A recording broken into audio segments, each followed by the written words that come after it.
Hello. Welcome to episode 212 of Losing a Child, Always Andy's Mom. I'm Marcy Larson, Andy's mom. So if you are watching on Facebook on the Grief Guide page or the Always Andy's Mom page or YouTube, you know that this is a live stream. If you are listening, that means you maybe missed the live stream and you are going to be listening to this just as a regular podcast that will be released a couple of days from now.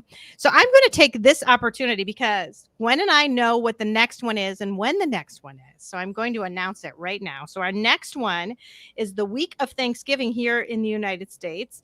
And it's the Tuesday before that. So we will be doing the live stream on Tuesday, November 21st. Again at 7:30 p.m. Eastern time. So take a second, jot that down on your calendars, and know that that's coming. We are going to, with that one, give you some prompts, and we maybe give you a couple of them at the end of this episode today.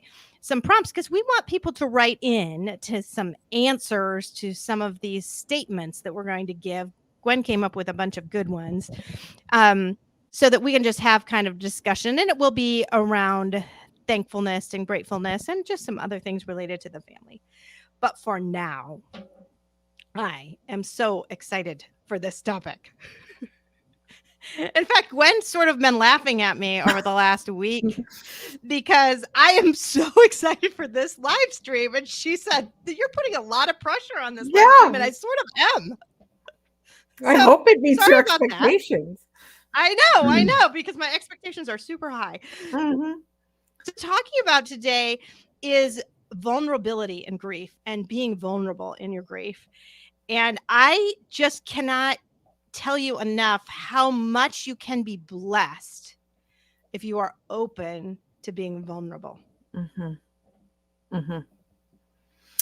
Yeah.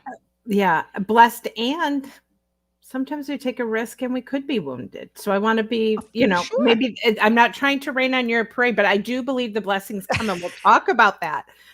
But when we take that vulnerability risk with the wrong people or the wrong situation, it can have wounding, but I do believe that the blessings are there too. Right. And I agree with you 100%. I've talked about different things, right? Where I've opened up to people where, gosh, I wish I wouldn't have done it. And I regret doing it. I was just a few weeks ago. Remember me talking about being in golf league and the fact that I had told the lady the year before that my son had died, and she clearly didn't remember and kept asking me about my family. And then finally I get pressured into saying again that my son is dead. And then she goes, oh yeah, that's right. And then didn't know, I'm sorry. No, nothing. I'm just so over you. You don't deserve this. So that was my deciding, nope, this is not the place to be vulnerable. But I think in the right situation, it can really be a blessing. Yes. I've had so many neat conversations surrounding this today and in the last few days, but you put out a definition of vulnerability, but I found one I'd like to read, and it's interesting because it comes from Oprah Winfrey. And she said, vulnerability is being willing to express the truth, no matter what, the truth of who you are, the essence at your core of what you're feeling at any given moment. It's being able to open up your soul so that others can see their soul in yours. Wow. That's really beautiful. I did like that a lot. Yeah, I do too. Yeah. Because I want to start out by telling just an amazing story that just happened in the last month. It was just a month ago. So all of you know that I think most of you know that I do a support group through Starlight Ministries, and it's all a virtual support group. It's all bereaved moms. And, we've gotten quite close and I've got another story about that same group that I'll tell later on. And many of them, not all of them, probably not even half now, to be honest, have been guests on the show in the past. So there's one guest who has been on. Her name is Archie, and she was on with her daughter actually as well, talking about her son, Garrett. And and Archie has become a very close friend. So Archie and I did the episode together with her daughter. Then she joined the support group and has been a member of the support group for really almost 2 years. And I have met with Archie one other time when our group met in Ohio. And over the summer, the group was sort of meeting just kind of informally every other week on Zoom. And she had mentioned that there was a family wedding in Michigan. Now, what's funny about it is that she was back and forth really on whether she was brave enough to go. Yeah, to make yourself vulnerable, to risk it. Because it's making yourself vulnerable. And she didn't know whether she really wanted to go. Her son Garrett had been so excited to see his cousin start to get married. He was just going to law school when he died. And so there were a lot of discussions about, oh, when the cousins all start getting married, it's going to be so fun. We're going to have all these weddings. And so this idea of going to this wedding without Garrett, the first one of the cousins, was really scary. And they went kind of back and forth. And it's a long trip to go because they're from New Jersey and they had to come to Michigan. So most of the summer we were kind of asking where the wedding was. And she said, oh, my sister-in-law lives in the east side of the state. And that's the opposite from where I live. So, and I was on call. It was Labor Day weekend. And I knew I was on call that weekend. And I thought, well, that's not going to work out. I'm not going to be able to drive all the way across Michigan to see her. But I thought maybe some of the people that are a little bit closer might, I don't know. And it got to the week before the wedding and we were talking again. And one of the other women in the group said, Archie, where are you flying into? Are you flying into Detroit? And she said, no, I'm flying into Grand Rapids. And I said, Archie, honey, that's where I live. My son goes to school at the airport. Because my son's in the aviation academy, which is at the airport. I drive to the airport virtually every day, or at least someone from my airport or from my family drives to the airport every day. And she's telling me that she's flying in. I'm like, Peter has robotics practice exactly when you're flying in. I said, let me come see you. I'm going to come see you. And she was like, oh, that'll be a lot of bother for you to come to the airport. Because she's thinking, I think, of big New Jersey, New York airports as being super busy. And Grand Rapids, Michigan airport is not. It is like easy. It is small. I told her, as soon as you land, as soon as the wheels touch ground, you have to call me to let me know because it takes me 14 minutes to get there. Clearly, I know exactly how many minutes it takes me to get there. And if you call when you're touching down, then I'll get there maybe when you've gotten your luggage. Well, of course, she did not believe me that it would be that quick. So she went to the bathroom first. And then I got there like way too late. But back to the story a little is that she had said to her husband as they were traveling, I'm so glad that Marcy's going to be there the first thing I see when I get off that plane, because I'm so nervous about going to this wedding and to know that she's going to be able to be there is such a comfort. And so obviously I got there a little bit later because they already had their luggage and they were waiting at the car. And so we met in the high school parking lot where Peter was doing his robotics practice. Her family got to meet my Peter. And then I decided to take her with me. And so the rest of the family went off to the hotel. Her husband and her nephew went off to the hotel. And then we went first to the cemetery. So I got to show her where Andy was buried. And then we went to my house. We went to this room, Andy's room. And I just had a lovely time with her. And it was just really beautiful. And we were there together maybe an hour and a half or so. And I said, okay, well, I'll take you down to your hotel. And so she kind of talked to her husband and said, well, they're going to have pizza across the street from the hotel. Maybe we can all have pizza. So Eric has decided to come with us and he drove down separately. And I'm starting to look for a place to park the car. And I can't find a place to park.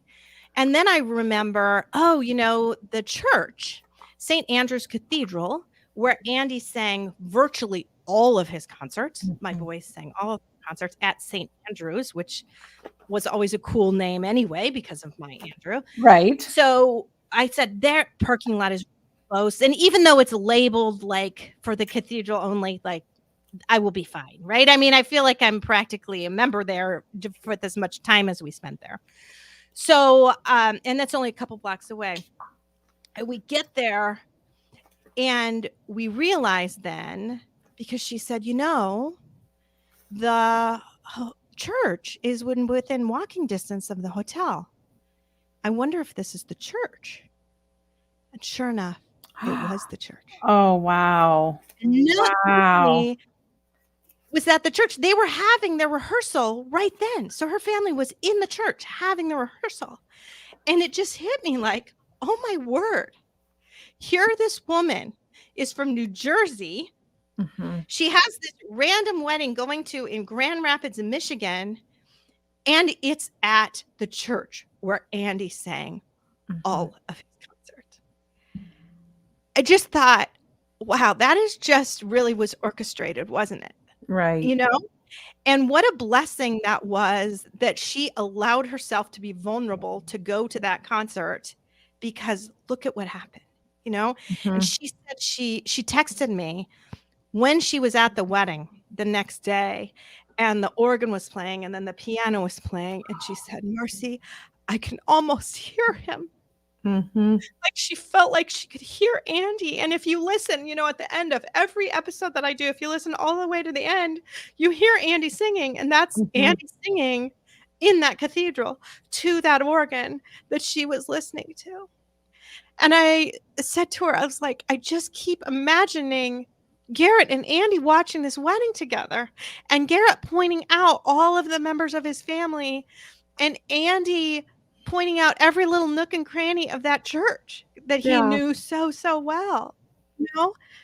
It just was such a beautiful moment. And I just thought how everything just led to that, with her going back, how many years ago now that she started listening to the podcast. If the only reason she started listening to the podcast was that so she could make this wedding a little bit easier, it was worth it. And she had 100 other blessings that have come, I think, just in the group that we've been in and the other amazing women that she's gotten to know. But if just for the wedding, it would have been enough. Right. Oh, that's just amazing. Of all the churches, of all the places, of everything, it was just meant that the two of you walk through that together. And it was meant that I couldn't find a place to park, because had I found a place to park, I don't know that I would have mentioned that's Andy's church. I mean, the thing is I needed to be able to say to her, that's Andy's church, or she would have never known. She still wouldn't have known, except that I couldn't find a place to park. Right? Yeah. I mean, that's amazing. Arranged itself perfectly. Well, I have two stories, but one's with an airport and one's with a wedding. So you both mentioned both an airport and a wedding in yours. I did. I think I'll go with the wedding one first and say okay. And I've got another airport story, so there we go. Okay. All right. So we're kind of have a theme here. And we do kind of have a theme. And we did ask people's permission, because you and I know their stories so intimately. I, especially in my professional role, have to really guard that. And so I did garnish their permission to share these stories. And obviously I did too. Archie knows that we're telling the story. So one particular listener that I'm familiar with had gone to, or was invited to, a wedding in summer of 2022. But because at the shower, her emotions were overwhelming her, not having her child there or go through these experiences, like, you just mentioned in Archie's story that she'll never do those things with Garrett and Garrett won't be there. This woman felt the same way at the shower, had, an emotional kind of release and outburst. Well, that made the bride upset, and she uninvited this person to her wedding. So she didn't get to go to the wedding. So that was summer of 2022. Fast forward to 2023, there's another family wedding of another niece in the family. And so she first said to me, I'm not going. And I say, I understand that, that's got to be hard, because you feel those judgments. And I think when we talk about vulnerability and risking the fact that you're going to have maybe an emotional response, or you're not going to have the joyful response that maybe is expected of you at those times, How dare you be downtrodden at my child's wedding just because your child isn't here? Even though that sounds really absurd for me personally to say out loud, it's not absurd because some of you have heard those things from family, Yes. right? Yes.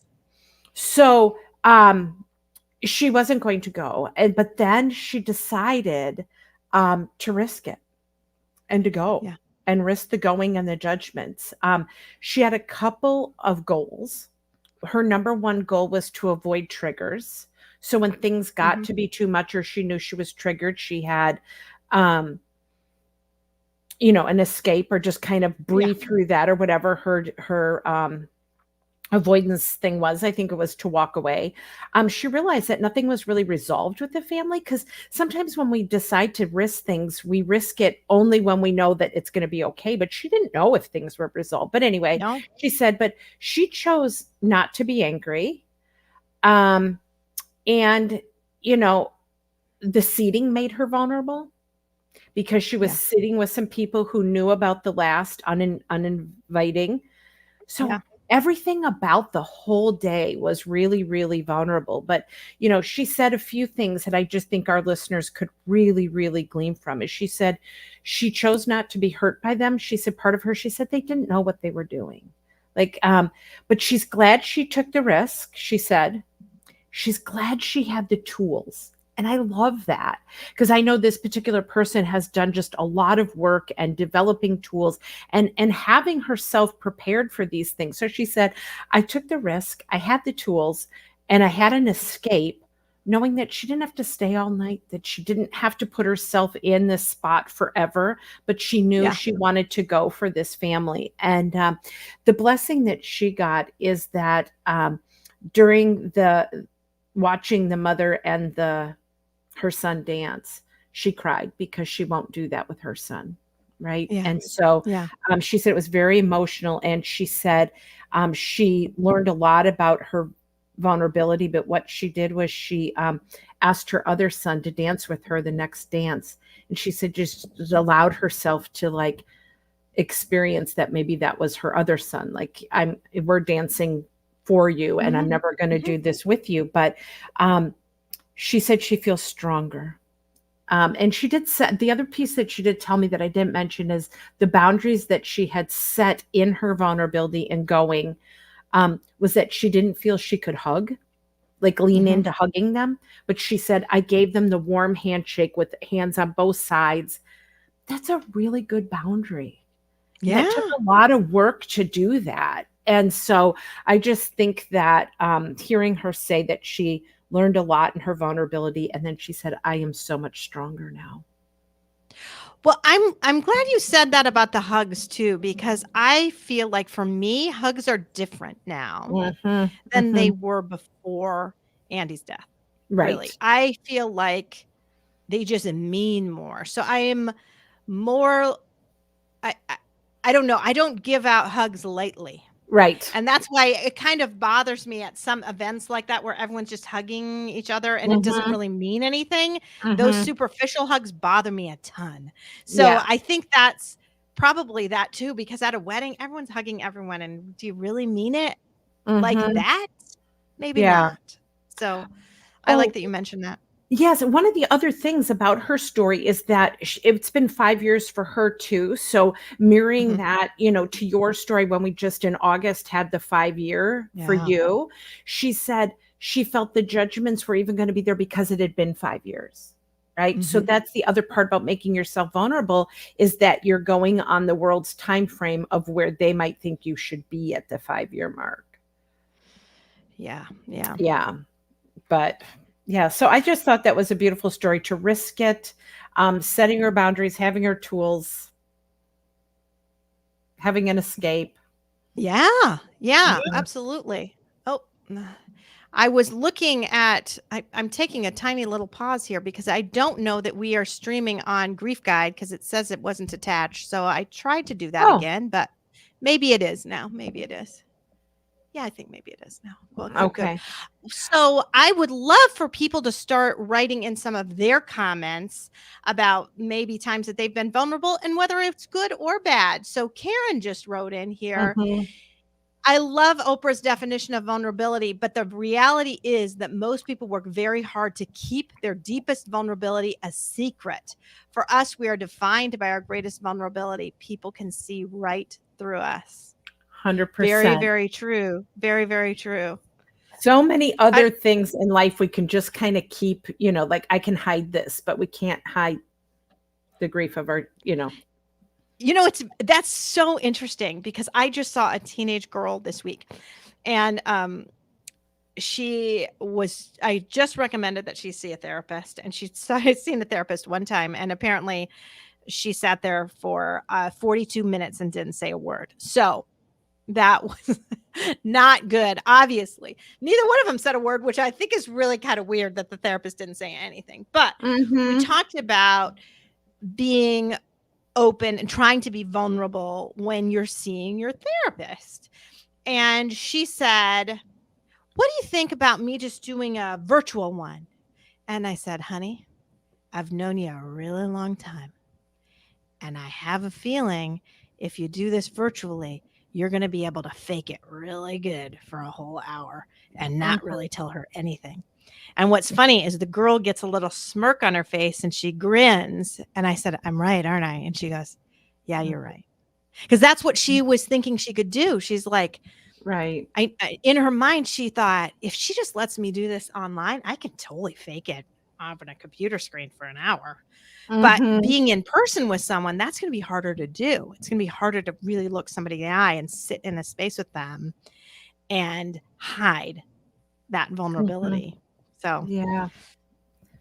but I think she's right but if you look at the quote that I put up yesterday, I put it on Instagram and Facebook, and I put a quote about being vulnerable is really being brave. I mean, you have to be brave to be vulnerable, to allow yourself to be vulnerable. You do. So I think it's brave and it's a wonderful thing. It is. And I use this in support group. It's a line from a poem, and the rest of the poem I didn't really care for, but the one line says that I would be brave enough and risk letting others know who I really am. And that's the piece, like to be seen as all of us, not just our put together selves. And it's, so interesting because as people of faith, sometimes I think our temptation is to not show someone the ugly, darker sides of us or things that we might perceive as, but Jesus didn't do that. He modeled what it was like to be vulnerable, right? And to, and his friends fell asleep and just that, crying out and how sorrowful he was. It's a part of relationships. When we're in relationships with people, in deep relationships, we sometimes have to take that risk. And we'll talk about the blessing, because I have a few stories that were shared with me about the blessings that come. Well, and I have another story that I wanted to share too, again, about this support group that I do through Starlight. And so I've been doing this for 2 years now. And just for any of you that might want to become involved, it is Christian based. So it's a faith-based curriculum, unlike what I do here, which I certainly talk about my faith, but it's not 100% faith-based, and we have people of different faiths in there. So that's a little bit different. But if you would be interested in joining this group, you can go to starlightmin.org and click on being contacted, and they can talk to you about being involved in the next group. The next group starts, I think, Tuesday, November 14th, actually. So, and that one's just a 4-week session. So anyway, if you want to do that, those are great sessions, and you can get to know some pretty amazing people. So that being said, some of my guests that I've had on, not all of them certainly, but a few I've even asked, because it seems like, man, they might really benefit from being in this group. So one of those people was Jam. Jam is Taylor's mom, and Taylor's mom was on the podcast, and I had said, I think maybe you might be a good fit for the support group if you'd like to go. And so she did. She signed up to go, and she was in our support group. And she joined a little later than some of the other women who we'd been with for about a year and a half. So she had been in a couple, 2 or 3 sessions.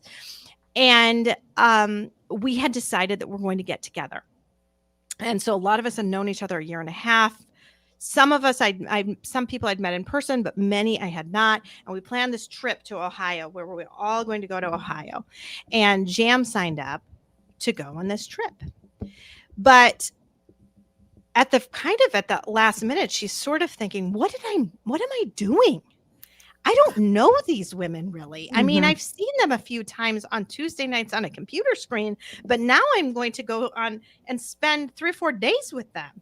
This is kind of crazy. She's coming from Texas to Ohio, and her friend is giving her a ride to the airport, and she's really having some second thoughts. And she's like praying, like, I don't know. And her friend is saying, Jam, if this doesn't work out, I will come back, pick you up. I will drive to Ohio if I need to drive to Ohio to go get you if this does not work out.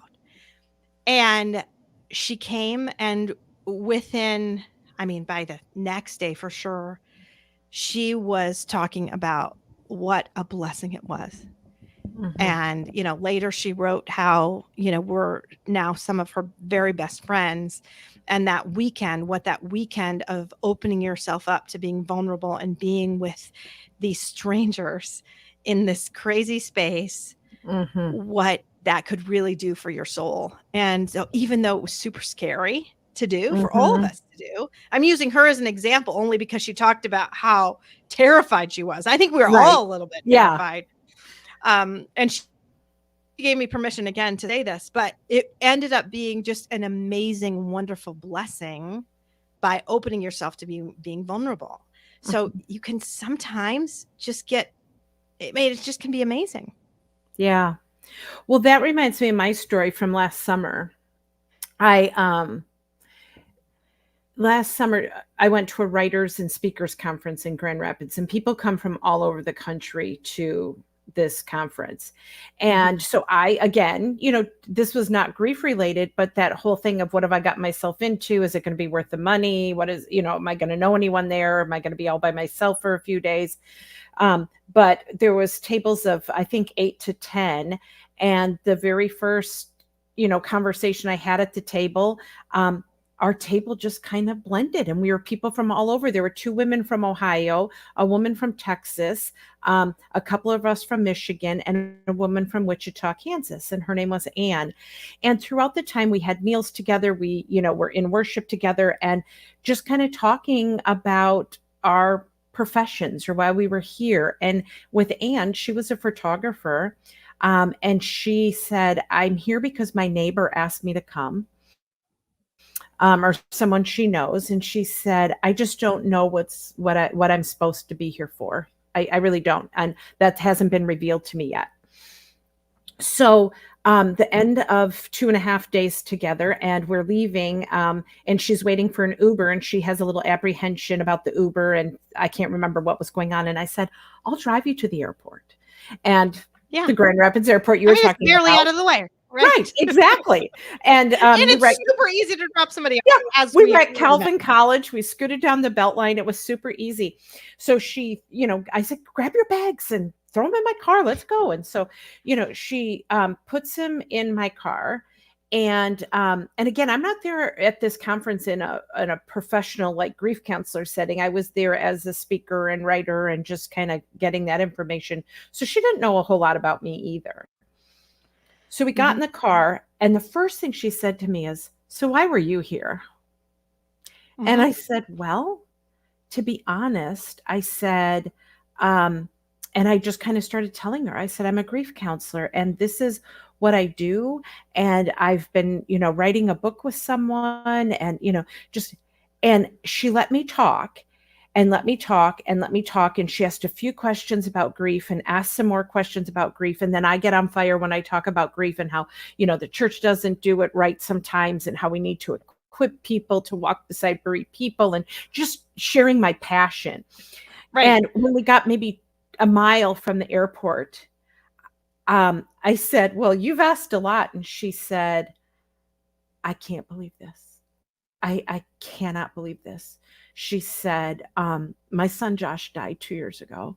And she said, I came to this conference and talk about vulnerability. She just said, Lord, I don't know why I'm going. This neighbor asked me to go. I don't know what you're going to do. And not that she was putting God to the test, but she almost was at that point like, I need something. Yeah. I need something. And when we got to the airport, we took a picture of the two of us. Oh, I should post it. I should find it and post it. And I said, I'm going to take a picture of this moment because God loves you so much that he had me, of all the people in that whole conference, drive you to the airport to say, I'm here and I hear your pain. And even though all this other stuff, and then the relationship, like you just talked about with you and Jam and those other ladies and people who risk going to a group, the relationship that you get out of that. No, I don't want to blow up my relationship with Anne and say, oh, I help her all the time and every day. That's not the case. But I have helped and we have had a connection. And she said, I just can't believe, like, God loved her so much that that's what happened. And she risked, and at the very, very end, and she said, he had a grief counselor drive me to the airport because she said all that time she didn't talk about her grief, but that's really what was on her heart and really what she was trying to figure out. So it was just super, super awesome. Yeah. And her vulnerability and just. That's just beautiful. But I think the most beautiful part is when I called to ask her if I could share it, is what happened next. She said, wow, that's really funny, Gwen, that you would ask of all days. She said, yesterday. So I asked her this morning. Yesterday in my Sunday school class, she said, we talked about vulnerability. And she said, you know what? She said, it's really. Yeah. She said, it's really up for debate what we're going to get. And she's the one who said, we can get wounded or blessed. Then she shared what happened in her Sunday school class yesterday, that people were talking about times that they were vulnerable with God or asked God for something. And she said, Gwen, all their answers were so sweet. So true. They were true. I'm not saying they weren't true. They were truths of, but she said they were all like sticky sweet. She said hers isn't sticky sweet. She had recently prayed for someone to live. No.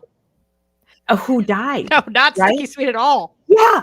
And this was a story separate from her son, but she was also praying for someone else to live, and that person died. So she thought, I'm going to take a risk. And she took a leap, and she just said, I'm going to take a risk and be vulnerable here. It's not sweet. It's, and kind of shared some of those things. And she said she had to reconcile that it was okay that hers weren't sweet or that she was sharing that side. But the other thing is, she said she took the leap to be the one to do it.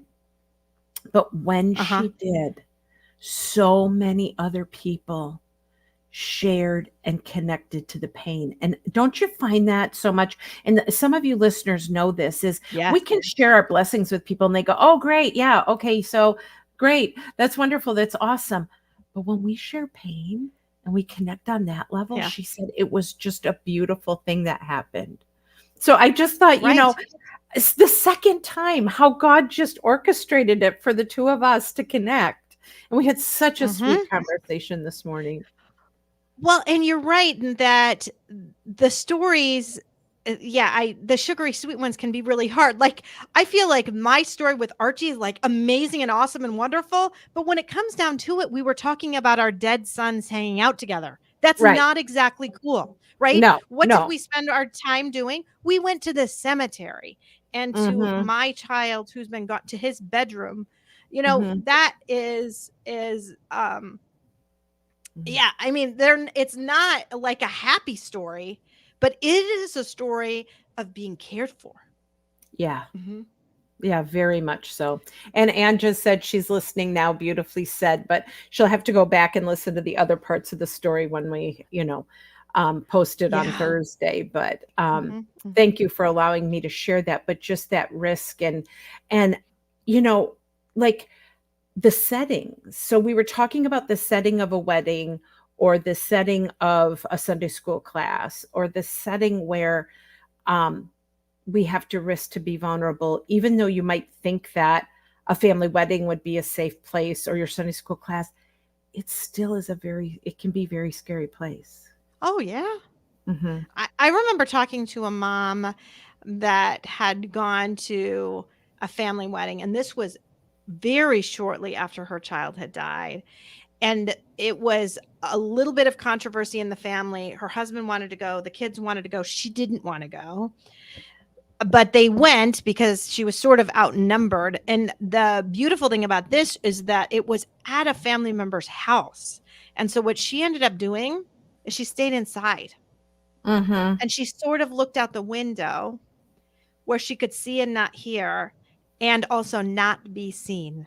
So Mm-hmm. she was there. It allowed her family to be there. It allowed people to partake, but it didn't put too much on herself. So, that's Mm-hmm. allowing some vulnerability for sure, that she went, because she could have just sent her whole family and said, just you guys go. I'm not going. Right. Yeah. But she did open herself up to go, but not to the point where it would have been too much for her. Or Mm-hmm. I Mm-hmm. think the fear was, again, like your friend, that maybe she could end up being disruptive to the rest of the festivities, Right. which you don't want to have to do, for sure. Right. Yes. Yeah. And sometimes our grief does do that. It does disrupt. It is chaos. It does catch us unaware. It does become something that we aren't even we're not in control of. Like, you've had those emotional outbursts or those waves of grief where you're just in a place and you can't get out fast enough, right? Mm-hmm. That Oh, you yeah. just like, oh, I can't be here. I'm not ready, or I'm not safe enough. And that is the risk that we take. Well, and I'm going to tell you a little story from just a couple of weeks ago. So I don't know if any of you have heard of the game Mahjong. Have you heard of Mahjong? I have. Yes. Okay. So I started playing Mahjong with these group of women. I got invited to start last month. And so I went to Mahjong. And of course, what happens is with any group of women, what do? They ask me about my kids, right? They all ask me about my kids. And I have gotten to the point where when I don't want to share and I don't feel comfortable sharing, this is my comment this year, because this works well for me this year. I say, my baby's a senior now. I can't believe he's a senior. Okay. Because totally, I'm not talking about the rest of them. I'm not talking about Andy, who died. My daughter's having a lot of mental health struggles right now that I don't want to go into with people who I don't know. I just go with, my baby's a senior. I can't believe it. And then they usually, they'll follow up on that, like, oh, they grow up too fast and blah, blah, blah. Yeah. And then it takes it down a different road. Right. Totally down a different road. And I don't have to finish. Well, we get to the end of this, the game, and there are a group of 4 or 5 of us still there kind of at the end. And the other 4 all belong to the same church, which I don't belong to. And they're talking about the church. And what's crazy is that I had just gotten a phone call, because any of my regular listeners know that we were supposed to have the Andy Larson Memorial Concert way back in March of 2020. And everybody knows what happened in March of 2020. The pandemic hit and it was canceled. And then it was supposed to be rescheduled for the St. John's Choir to come. And then, crazy enough, we sort of ended up being canceled again because the Queen died and the director ended up moving to Westminster Abbey and had to plan the King's coronation. So, crazy thing that 2 times it's been canceled. So I had just gotten confirmation that very morning that the Andy Larson Memorial Concert is happening. And it is happening actually on Tuesday, December 5th. And it's an amazing singer that's going to be doing it. It's not the St. John's Choir. It's this just amazing soloist. His name is Will Liverman. He sang at the US Open recently. He sang America the Beautiful. He has the most amazing opera voice ever. It's a cool story how we got him, actually, which I guess we have time. I can go into it now. So the choir director was just listening, just heard him singing on a YouTube video. And so he took the YouTube video to the choir rehearsal that night, and he said to the men and boys, I want you to listen to this man sing, because in my mind, this is perfection. This is what we should all strive for, to sing like him. And so he played that song, and they get to the end of rehearsal, and one of the men comes up to him at the end, and he said, I know Will Liverman. I went to Wheaton with him. I was in choir with him for 4 years. Oh, wow. And Scott said, do you think we could get him to do the Andy Larson Memorial Concert? And he said, well, I can sure call him and try, because of course he's still in contact with him. He's got his phone number. Mm-hmm. So they did. He contacted him, and we got a hold of his agent. And interestingly enough, he has this 5-day gap in his schedule from when he's singing at the Met Opera to when he's going to do some other thing. He had this little thing, and so he's going to do our little memorial concert. But the crazy thing is the location that they've decided on was that church for those women. Wow. And so then when that group is smaller, then I decide, okay, I think I can tell them, because I hadn't told them before, right? Mm-hmm. They didn't know. Mm-hmm. And because I felt like of all days, to have it be, that's the day that I find out about it. And I find out that they all go to that church.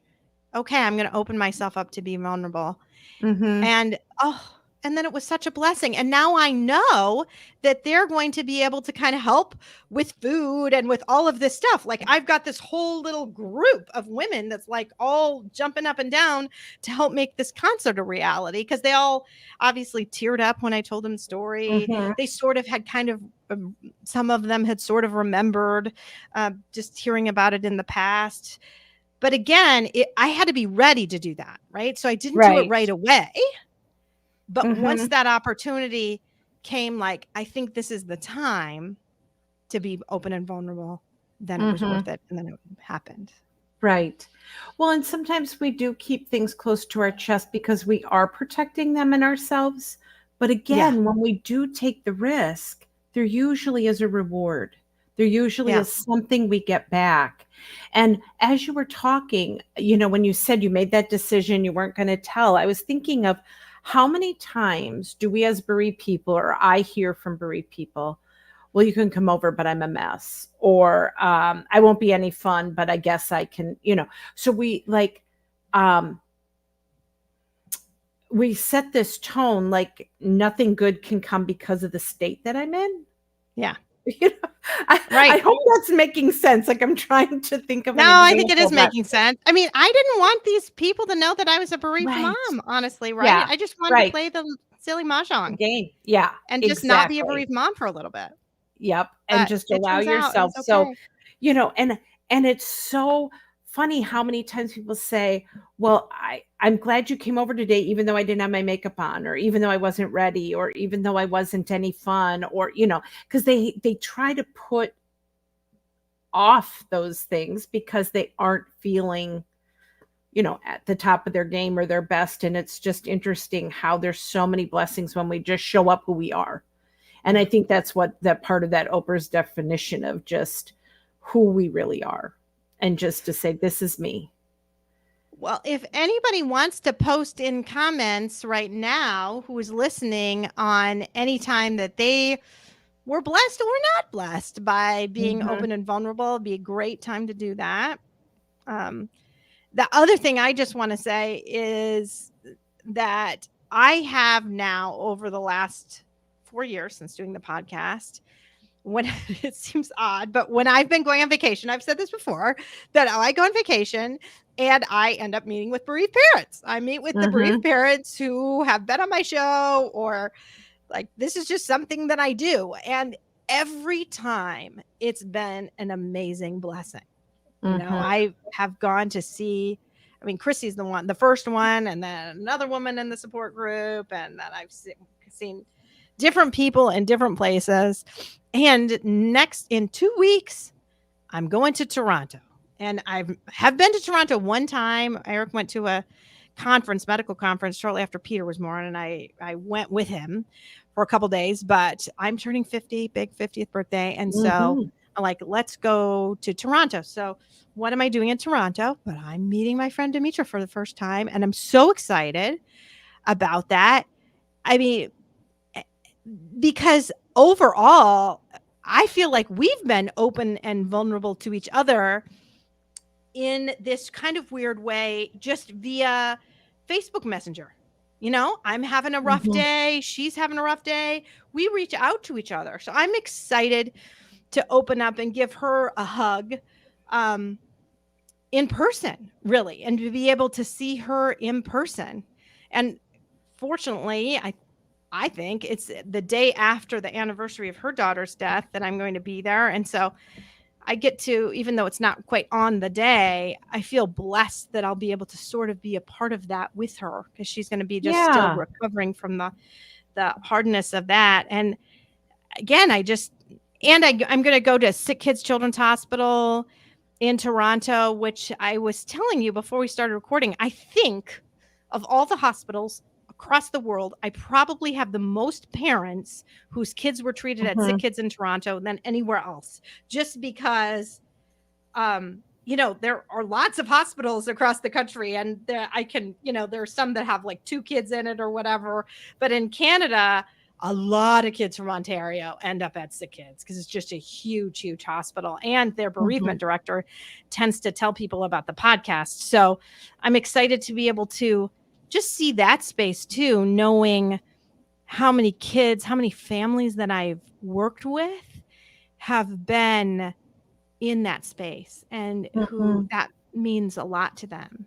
So anyway, I know people, probably some non-bereaved people, think that that's weird. No, that's what I end up doing on my vacation. But it was Eric that said, think we should go to Sick Kids? I think we should go to Sick Kids. Like, yeah, I think we should go to Sick Kids. Yeah. But again, in those blessings that you get, I mean, and if you've ever, like, I was trying to think of an example for other people, like, sometimes who wants to go to a funeral? Like, oh, my neighbor died, or, you know, my friend's grandfather, and you don't really want to go, but you want to go for your friend. And when you go, you usually get something back too, right? And you're going to just get things back that you just can't even, I'm sure you're going to come back with stories, and and life isn't all fun. And that's not where we connect with people, is on the fun stuff. You know, it's interesting because I did hospice care for years. And when I'd go to talk to people who had a lot of maybe partying friends or friends from the bar, they'd say, well, I don't know where they are now. Well, they're still out at the bar having fun. They're not stopping their fun. But when we can be with people in pain and share that pain, there's something, you know, different there. Anne just wrote in. Anne wrote, more often than not, I've been blessed. More often than not, I have been blessed by being vulnerable. There have been just a handful of times that I felt I shared too much, and that the person I was sharing with glossed over what I said and changed the subject. However, I want to keep being real, maybe even to that point. And depending on how close I am to the person, ask them why they changed the subject. That's a great question. Asking out of curiosity, not judgment, and hopefully bringing us closer. I think that's great. If you can feel comfortable to do that, that's wonderful. Yeah. And you know, her and I were the ones talking today about, you know, what will you get? She said, wounded or blessed. You know, sometimes, you know, if you ever like said to someone, you maybe complained about, I don't know, I'm just pulling something out, you know, they changed the carpet at church, and you go, oh, do you say to someone, well, is it just me, or is that color really ugly? And everyone goes, no, I think I like it. And you go, oh, it's just me. Like, sometimes we take the risk and share our feelings, and it's just us. But no, I actually picked out the carpet. Thanks, Gwen. Yeah, exactly. But yeah, I love what Anne says too, is that learning. And I think the other person that I mentioned today about going to the wedding, just learning too about others and realizing that they don't understand or know, and that she said her words were, they don't know what they're doing. So she was choosing not to be hurt by them. And what Anne's choosing to do by asking is just say, what about this makes you uncomfortable when I tell you who I really am? Right. Yeah. Right. And that takes a lot of bravery to do that too, but I think it's so good because it Mhm. does hopefully give a learning moment, and they might not even think about it, about the fact Oh, that they did that. Right? oh, for sure. And I think too, oftentimes what you might get for an answer is that, like, oh, well, I thought you probably didn't really want to talk about that and it would make things worse for you, so I changed the subject. So sometimes I think they do it to protect, because they think they're protecting us, Right. because they think Right. we don't want to go there.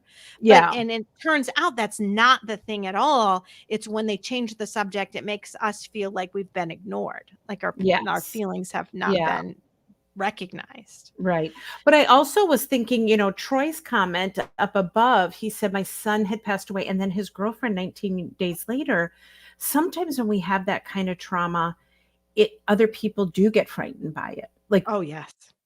we have to be very particular who we talk to, because people, that's scary. Like, if that, can happen to you and you have both of those devastating things Yep. happen. Yep.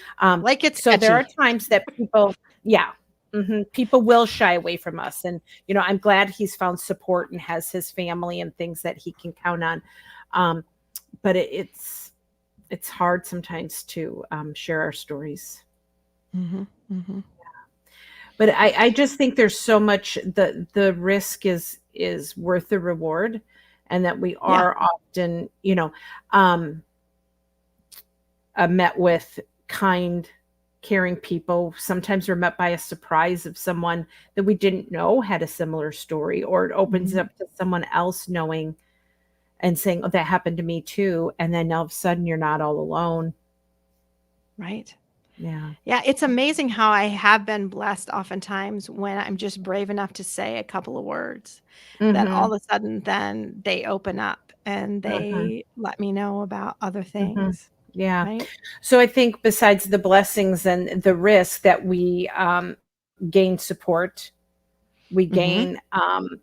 that kind of a break in our loneliness when we realize that other people are there and want to help us. And then just connections. I think when everything that we've talked about today is when two souls connect, right? When you're vulnerable and share. If Anne hadn't turned to me and say, "So what are you here for?" And then when Yeah. she shared her, son Josh dying with me, we had a connection in that moment. That we met right in that spot of, I just, it's just so special when you meet people like that. Yeah. Yeah. Mhm. Well, and I think back to when Andy died, and we go to this funeral home. We heard that this funeral Mhm. home did a good job with kids, because some of the kids that had died in my practice had gone to that funeral home. So that's where we show up. And I get this funeral director who hands me this huge packet of all these pamphlets and all this information. And then he pulls out one, flips it to the back, and circles your name and phone number. Mhm. Starlight Ministries, call Gwen. Circled the number and wrote, call Gwen. Because I don't know if your name was even on it as Probably program not. director of Starlight at the Mhm. time. I'm not sure if it was there, but he told me your name and to call you. Mhm. And that, honestly, that took a lot of bravery Oh. to call you. I Oh. remember the conversation like it was yesterday. I Mhm. remember where I was sitting in my house. I remember holding the phone for the longest time thinking, am I really going to call this random woman? Mhm. And I did. And look at where it has Yeah. led us today. I mean, I Yeah. can't even imagine where I would be today had I not opened myself to make that phone call. Right. And, within a few days, Eric and I were on our way out to meet you. And we Mhm. sat and met you, and I cried all over the place and snot everywhere, and holding Andy's teddy bear, Yep. and you told us about a Mhm. support group. And 2 Yeah. weeks after meeting you, I was at the first support group again, scareder than, I mean, so Mhm. scared, so Yeah. terrifying to go to this place. And the whole time I was there that first week, I was thinking to myself, I don't belong here. I don't belong here. Mhm. Just run, because Right. I didn't want to open myself up to these people. And I kept Mhm. thinking in my mind, you are not one of these people. You are not one of these people. When of course I was one of those people. Yeah. I was Right. exactly one of those people. Right. And some of those people are my dearest friends today. I Mhm. mean, Yeah. Stephanie, I talk about Stephanie all the Right. time, a current program director at Starlight Right. since you Right. started on your own at a Grief Guide. I Mhm. mean, I I just can't even tell you how blessed I ended up being, even though it was terrifying at the But time. here's the part about that. You did the hard work, but you made the call and you did that. And I love the fact that the funeral director is the connector. So I wish more people were connectors like that, to connect someone when they hear someone's story and connect them to people. I love connectors. But the fact that you took that risk and just said, well, I'll try it. Um, oh, it's just so amazing. And I never, like, every meeting to me has a purpose. And when I used to lead support groups, or early on in my career, and maybe only two people came or one people came, I'd say, well, I don't know where everybody is, but we'll just go ahead and get started. And I stopped doing that because I realized that the only people that were supposed to be there at that moment in time, with the two, if it's two of us or three of us or four of us, that's who's supposed to be there. So I said, I'm so Right. glad everyone's here, because that's who's meant to be there. And when you make those connections with people, it's meant for that moment in time. But there is, you have to take that risk. So there's a You lot of take the people risk. who intend to go to support groups. They intend to make the phone call. They intend to reach out. They intend to do things. But it's that big, giant step of actually doing it. And that's what we're talking Well, and about they say, I'm tonight. not ready yet. I'm not Mm-hmm. ready yet. You know what? Mm-hmm. You're probably never going to feel ready. Right. Just, That's, you I just need just to talked take to the my jump. daughter today when she said, how do you know if you have enough money to get married? How do you know when you have enough money to start a family? I said, if you wait till you have enough money, you're never going to do any of those things. You just have to do it. Yeah. So sometimes you just do it. Yeah. Sometimes you just do it. But we've Wow. got, Something to remind ourselves of how in our darkest times, God's is working to bring us care. And yes, take this step out is part of it. Yeah. yeah, Yep. yeah. Well, Oh, I time also wanted flies. to, I know time flies because we're really need to be Mhm. wrapping things up. And the other thing I wanted to do today, as I've been telling myself that I want to thank people when they have donated to Always Andy's Mom. So I want to Mhm. thank Michelle for donating in memory of her son Sawyer. Because that means a lot. It really does mean a lot when you do your donations, and you can do that through givebutter.com is an easy way to do it. And she also said that I should mention this, because I'm terrible at asking for money and I never mention how much things cost. But she said, you should tell them. So I told her that each episode cost me about $100 to put out, with the editor and the social media and all of that stuff. It's a little Mhm. more, although the ones I do with you are a little less. So it ends up equaling out to about $100 a week. Because I don't think people realize that. And it's something Mhm. that usually we just kind of pay it. But if we can get donations to help with the cost of that, then I might be able to do some other things, which I would love to be able to do Mm. some other things and be able to minister to people in another way other than the podcast. But right now, just because of finances, we just, have to only do the podcast. So anyway, thank you to Michelle Mhm. and for honoring Sawyer in this way. And I appreciate any donations that I get, because it really Yeah. does mean a lot and makes me know that It's we're wonderful. appreciated a little bit. And I know you don't do this for the praise or anything, and you don't know that I was going to say this, but just how many lives that you've touched, because you're not there saying, well, I can't go on the air because I don't have the money, or people aren't donating, or what does this matter? You continue, both you and Eric, to give of your time and energy and your resources. And the people who haven't even risked to tell you, like we know the ones who have commented or who email you, and you're not doing this for that. I know that. But there's so No. many people who listen, and this just helps them with their week and their time, and they just get validated. And I just know someday there was that Christian song years ago that when we get to heaven, they're going to say, I was one whose life was changed because of you. And there's Well, going to be. and it blows me away. I love getting emails from listeners, but it actually is pretty cool when I get an email from a listener and they say, I've been listening for 8 months, or I've been listening for a year and a half, or I've listened to every single episode you've done. And I've never heard from them before because I don't know. And Right. that is really just neat. I think. Well, Just and I knowing think that what it makes you has helped so people. relatable is we talked about your generosity, but the relatability and the connectedness with people is that you do share your heart, that you're not out there. You don't act for anybody. Well, it's funny because I just talked to a woman and she said, we go on, and she said, oh, I just love listening to podcasts because they give hope.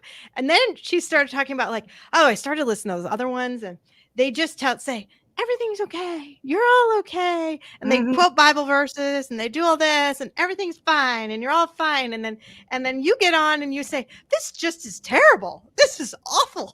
And then I thought, I'm glad that in the same breath that you said that I said, this is awful, that you could say I give hope, because that is I really do want to give hope, but you've got to be real with people too. Yeah, so. But the hope part is that I'm not going crazy because you were vulnerable and risked what you were, shared what you were feeling. And that just helped validate me in my vulnerability. Right. And I mean, if, and we just talked about, I'm not trying to sprinkle Jesus on this, or like, what was the word to use? Like, oh, but really the fact that it was, if we are obedient, it brings discomfort. And he was being obedient to the cross, but he even said, if there's any other way, take this from me. And none of us have asked for this, but I think just keep risking. Yeah. Everybody just keep risking. Just keep risking, because it can really bring blessing. Yeah. So thank you. Okay. To people who commented in, and thank you, Gwen. Oh, and we better mention the next one. So again, the next one's going to be Tuesday, November 21st at 7:30. And I don't know, do we want to give a couple of those prompts you can, right now, or just and otherwise, how else are people going to get them? Are we going to? They will. I'm going to put them out in an email. Okay, great. For sure. And can people add their email at some point in time later? And then I'm going to bring them up the couple weeks before. I'll bring up some of these. All right. So here's a few of them that were some options. The first thing that comes to my mind at Thanksgiving is, and then something at the top of your thanks list. This one I really like. What specific part of the Thanksgiving season are you dreading? I thought that was a really good one. And this is another one too. I am thankful when others. So what do other people do that can be helpful to you? A memory causing you to give thanks. The support I find makes me thankful. Those are all things. So watch for those. I will put those on the website. I'll put those on Facebook, probably on Instagram. In fact, I may put them on Instagram and hope that people respond right on Instagram, because then we could discuss those. That'd be awesome. Even on Instagram. Yeah. So listen for that. Know that that's coming. Okay. Tune in. Bring your comments to the podcast as well, but we'll try to get a bunch of them ahead of time. So thank you. Sounds great. Thanks. Take care.